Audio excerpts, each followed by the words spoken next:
Saiful Mujani dan pengamat-pengamat yang keras kepada pemerintah ini ternyata mereka ini sesat. Mereka menganggap bahwa Pak Prabowo akan membawa Indonesia kepada Orde Baru dulu. Bahkan bisa saja seperti Orde Lama, di mana kebebasan berdemokrasi ditiadakan. Sesat kan?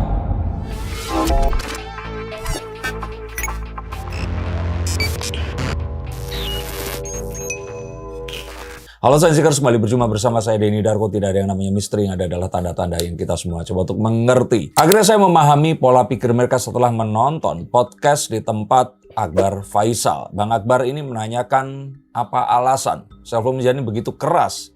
Dan jika ternyata dia memiliki pendapat yang dia yakini benar, apa salahnya dengan Pak Prabowo memiliki pendapat yang dianggap juga benar juga? Dan mengapa jika perbedaan pendapat yang mana itu seharusnya sah-sah saja di iklim demokrasi ini diperbolehkan, lalu mengapa kok kalau berbeda harus dijatuhkan? Saya sudah berhasil cari jawaban dari ini semua, dan mengapa saya katakan jika orang-orang seperti ini tidak ditertibkan, Indonesia akan benar-benar bubar, bahkan sebelum tahun 2027 ini datang.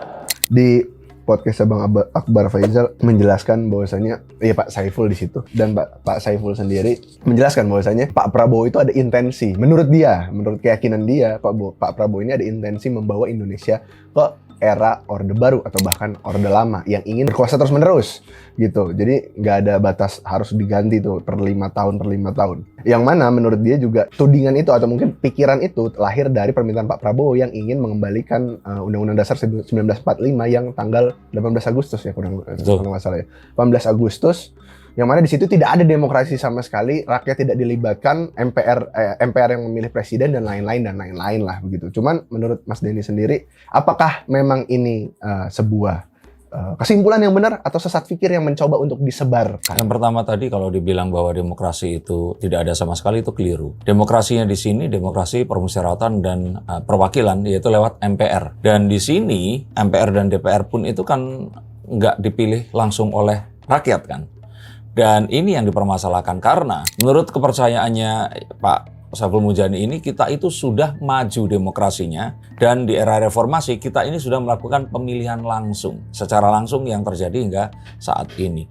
Dan ada tanda-tanda yang didapatkan dari bagaimana Pak Prabowo menentukan tujuan partainya ini, salah satunya adalah kembali ke Undang-Undang Dasar 45 yang asli, yang mana dia katakan ini secara verbatim atau secara tertulis dan jelas ini menuju ke arah yang ditakutkan itu tadi. Maka sebelum itu terjadi, halal hukumnya untuk diganti. Sebelum kita nanya ini akan diganti sama siapa, saya ingin katakan bahwa beliau ini sesat pikir. Karena ya mungkin beliau berpikir bahwa Indonesia ini masih seperti tahun 1900 mungkin 60 sekian, 70 sekian, 80 sekian, 90 sekian. Dia lupa bahwa ada kecerdasan manusia yang bernama medsos dan algoritma. Di mana ini adalah sebuah pedang bermata dua yang kalau kita gunakan secara baik, ini akan menjadi apa yang pemerintahan Pak Prabowo ini ingin meniadakan lembaga negara lain yang harusnya menjadi check and balance, yang menjadi kontrol kepada kekuasaan dan pemerintah. Yang mana check and balance ini terjadi pada media sosial. Maka dia tidak pernah membahas masalah itu. Sehingga kita seakan-akan menghilangkan kecerdasan manusia, di mana kita menciptakan sebuah teknologi di mana kita bisa untuk mengungkap apapun. Dan juga pedang satunya lagi kan belum saya bahas ya, pedang bermata dua. Pedang mata dua yang satunya lagi adalah menghancurkan demokrasi itu sendiri dengan kebablasan menyampaikan pendapat, di mana pendapat ini bisa saja disampaikan bukan oleh orang atau manusia asli yang memiliki sebuah pemikiran, tetapi dikreasikan oleh mesin atau tujuan tertentu yang ditujukan untuk merusak tatanan, berusaha untuk menghancurkan sebuah order, dan di sana berusaha untuk mengganti rezim yang sah. Ini tidak dibicarakan oleh beliau. Saya nggak tahu apakah kelamaan belajar, sehingga beliau ini nggak melihat kondisi di lapangan secara langsung. Dan yang dikatakan ini sesuatu yang saya pikir masih terlalu naif jika ini difikirkan dengan cara yang seperti itu. Dan saya pikir Pak Prabowo pun juga nggak akan mungkin sebodoh itu kembali ke demokrasi sebelum reformasi, tetapi lebih kepada ingin menimbulkan order agar kekacauan yang terjadi saat ini nggak semakin runyam dan menghancurkan Indonesia. Dengan Pak Saiful Mujani beranggapan seperti itu, dan maksudnya dan itu sah-sah aja di negara demokrasi, tapi dia ingin mencoba untuk menurunkan Pak Prabowo atau mungkin mengganti bahasa halusnya ya. Bukannya itu sebenarnya hal yang sah gitu maksudnya, kayak ya itu sah saja kalau dia punya kekhawatiran kayak gitu, dan banyak orang yang berpikir seperti itu pada akhirnya nanti mungkin. Ya nggak apa-apa, mau ganti itu nggak apa-apa. Beliau mengatakan mau mengganti itu nggak apa-apa. Tapi dia akan katakan bahwa ini tidak akan mungkin terjadi. Seakan-akan dia bisa melihat ke masa depan. Bahwa DPR dan juga MPR itu nggak akan bisa ngasih tahu Pak Prabowo. Pak Prabowo pun nggak bisa dikasih tahu. Sehingga cara konstitusional seakan-akan ini udah mampet, nggak akan bisa dilakukan. Dia itu ingin terjadi sebuah penggerakan massa seperti di Amerika dan upaya untuk menurunkan Prabowo melalui cara yang seperti itu. Yang saya kira ya dia berusaha menormalisasi, yang saya kira seharusnya ini nggak terjadi di Indonesia karena orang Amerika sana kalau demo itu nggak rusuh kayak di sini. Tapi di satu sisi kan maksudnya Pak Saiful Mujani ini memang arahnya mungkin ingin membuat kejadian apa ya, bahasa parlemen jalanan ya, seperti 98 juga kan yang diturunkan. Nah, tapi di era, maksudnya di era media sosial seperti ini, dengan mungkin dugaan Pak Saiful Mujani juga di dalam podcast itu, Pak Prabowo ini pengen menghilangkan demokrasi, tapi menurut Mas Denny Darko, memang di hari ini tuh demokrasi hilang atau justru kebablasan, dan parameternya apa gitu maksudnya? Saya kira nggak akan mungkin demokrasi dihilangkan, apalagi dengan media sosial yang seperti sekarang ini. Begitu demokrasi dihilangkan, tentu saja dari luar pasti akan ngamuk ke Indonesia, karena salah satu cara untuk menjajah Indonesia saat ini itu adalah dengan ya demokrasi itu sendiri. Kalau demokrasi ini dihilangkan, Indonesia pasti akan kena embargo atau apapun. Lalu terus kemudian perjanjian dagangnya juga akan dirubah. Nggak akan semudah itu. Saya kira ada sebuah ketakutan yang berlebihan yang dia pikirkan sehingga membuat dirinya ini menjadi boleh untuk melakukan apapun. Kalau mengutip Pak Yusuf Kalla, ini sama seperti ya orang-orang yang merasa harus membela agamanya dan terus kemudian menjadi seorang jihadis atau orang yang sangat menghalalkan darah musuhnya dan boleh melakukan apapun kepada musuhnya ini tadi. Nah, saya pikir dia ini tersesat dalam sebuah paradigma di mana demokrasi ini sangat dijunjung tinggi, bukan sebagai sebuah tools, tapi sebagai sebuah tujuan. Padahal sejatinya kan demokrasi ini adalah sebuah tujuan menuju ke masyarakat yang diimpikan dalam Undang-Undang Dasar 45 ini tadi. Tapi sekarang kita ini sibuk berdebat tentang bagaimana kita menjalani hari-hari kita dan menganggap bahwa pemerintah sekarang ini sangat otoriter dan menuju ke otoritarian yang akan mengembalikan kita kepada masa saat Orde Baru dulu. Ini kan konyol, sesat. Kalau ternyata dilihat bahwa Pak Prabowo berusaha untuk membuat saat ini yang tadi oposisi ini tenang semua, ya saya pikir ini karena satu hal yang diperlukan agar kita bisa berbenah terhadap paradoks Indonesia yang harus kita selesaikan ini tadi. Dan itu semua, boleh pinjam bukunya, saya sebenarnya sudah membaca ini. Dan saya pikir orang-orang di Indonesia memang harus lebih banyak lagi dipaparkan dengan apa yang menjadi visi Pak Prabowo yang sampai sekarang di dalam setiap lembar, ini buku singkatnya ya, jadi kayak ringkasannya, ini semuanya itu ada dan dilakukan semuanya.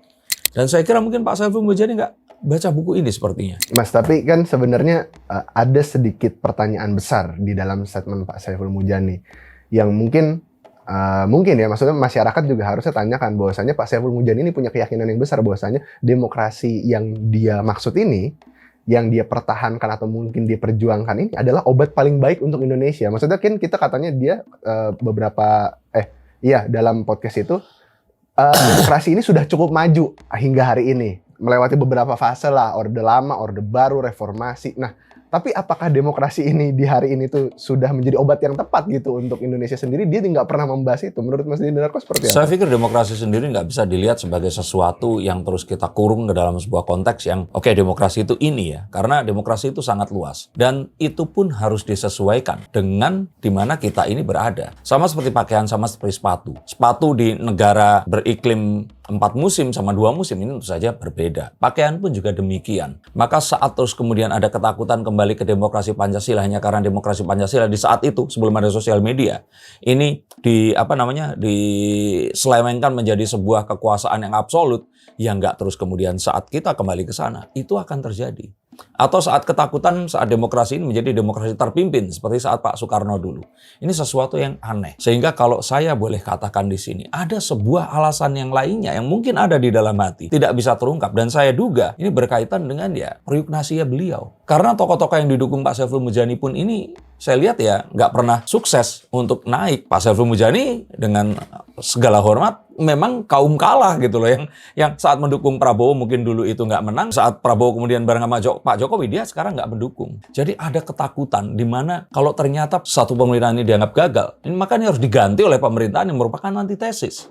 Ini nggak harus seperti itu, Pak. Apalagi saya ingin katakan Indonesia ini berbeda dengan negeri tempat di mana demokrasi itu lahir di Yunani, atau saat mana negara yang sekarang dianggap menjadi titik puncak, the top pinnacle of democracy, Amerika, yang nggak demokratis banget.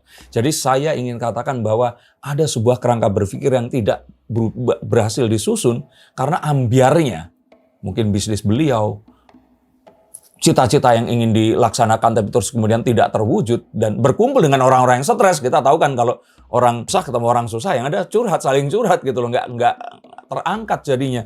Jadi saya sangat menyesalkan apa yang disampaikan, dan ini sesuatu yang sangat sesat. Tapi kalau begitu kan ini bisa kita asumsikan ya, anggap aja ini asumsi lah ya, bisa kita asumsikan bahwasanya ada muatan-muatan lain di dalam apa yang disebarkan oleh para pengamat ini, dan kita nggak tahu. Maksudnya pengamat kan banyak, nggak cuma Pak Saiful Mujani aja. Nah di era yang sekarang ini dengan begitu banyak pengamat yang mungkin juga mengambil apa ya bahasanya selasar yang sama untuk mengkritik pemerintah. Nah kita tuh harus gimana untuk, padahal itu pengamat loh, maksudnya profesor, orang yang memiliki pendidikan formal yang cukup tinggi. Jadi lantas kita harus menerima informasi seperti apa gitu? Kita harus tahu dulu bahwa memang akhirnya pendapat seseorang itu tidak bisa terus objektif. Saya pun juga demikian. Dan ada beberapa hal yang kita juga tahu bahwa ini sesuatu yang Pak Saiful Mujani kalau nggak salah juga katakan bahwa rezim ini sudah memiliki cacat bawaan lahir ya, seperti itu ya. Nah saya ingin katakan juga semua manusia itu seperti itu. Contohnya jika paling mudah, paling gampang kita ingin mencari tahu di sini. Oke, setelah Pak Jokowi ini berkuasa, Indonesia Timur ini kan jaya. Dibangunlah di tol-tol di yang tadinya cuma hanya di Pulau Jawa saja, ini sampai ke Indonesia Timur. Nah, tapi kita tahu bahwa ya Pak Jokowi ini dibenci oleh, nah kalau saya katakan di sini sebagian besar ya, tidak semua ya, orang Sumatera Barat, orang-orang Sunda. Ini nggak suka sama Pak Jokowi. Nah Pak Saiful Mujani dari logatnya kita tahu kan bahwa beliau ini orang Seattle, Amerika mungkin ya.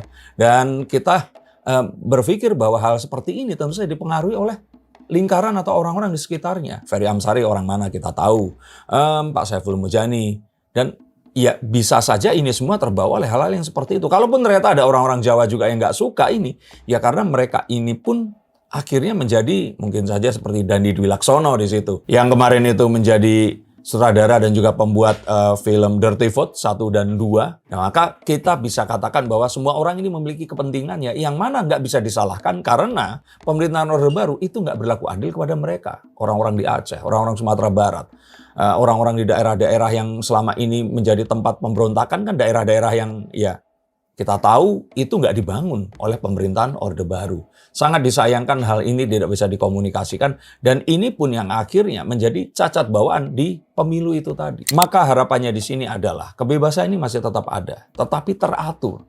Tidak berantakan seperti setelah reformasi dan dibiarkan begitu saja seperti benalu di musim hujan. Nah ini pemerintah ini harus, maksudnya para pengamat ini nggak bisa lah untuk diperlakukan seperti mungkin orang-orang di sosial media yang kayak cuman ya komen-komen tanpa identitas yang jelas. Nah pemerintah harus melakukan apa terhadap para pengamat-pengamat yang jangan kritis bilang ini, pemerintah gitu. Ya, semuanya, dua-duanya, baik pemerintah maupun pengamat.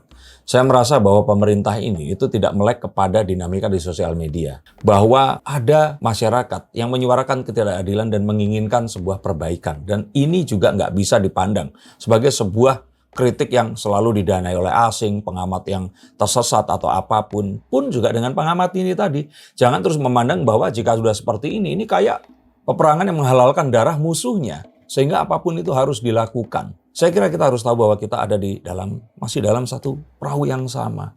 Dan kita harus saling mengerti tujuan ini apa. Mungkin mereka harus lebih sering berjumpa dan berkomunikasi. Saya pun merasa juga Pak Saiful Mujani pun ini kenapa nggak memasukkan elemen medsos di situ? Di mana di medsos dinamika ini terjadi. Tapi mungkin alih-alih menganggap ini sebagai sebuah sarana untuk menyampaikan pendapat, beliau ini menganggap bahwa tuh di medsos saking kencangnya ingin perubahan, maka saya harus menjadi orang yang membukakan jalan untuk ini. Kan sesat jadinya. Jadi harapannya di sini, ayo saling bersabar. Karena sejatinya musuh sejati kita adalah perubahan dunia yang terjadi sangat cepat oleh AI, peperangan, mencekik jalur energi. Dan kita nggak bisa berantem sambil kita membangun negara kita. Dan mereposisi posisi Indonesia ini tadi, yang saat ini saya curigai, menuju ke posisi yang sangat menguntungkan, bisa menyalip di tikungan dan menjadi negara adikuasa yang juga akan menguasai perdagangan dunia. Ini akan saya bahas di konten berikutnya, tapi menurut kalian seperti apa? Apakah keadilan di tempat kalian hidup itu sudah terjadi sejak pemerintahan Pak Jokowi dan Pak Prabowo? Pembangunan yang sebelum era itu tidak ada, sekarang jadi ada. Coba tuliskan di sini. Mungkin semua kekacauan ini terjadi karena kita semua yang mendukung harmonisnya pemerintahan, keberlanjutan, ini diam saja dan tidak menyuarakan atau memberitakan hal baik yang terjadi dalam kehidupan kita. Sampaikan kalian dari mana, ceritakan apa yang positif di tempat kalian, dan mari kita kritisi dan hilangkan hal-hal yang negatif di pemerintahan Indonesia. Terima kasih, sampai jumpa, dan salam.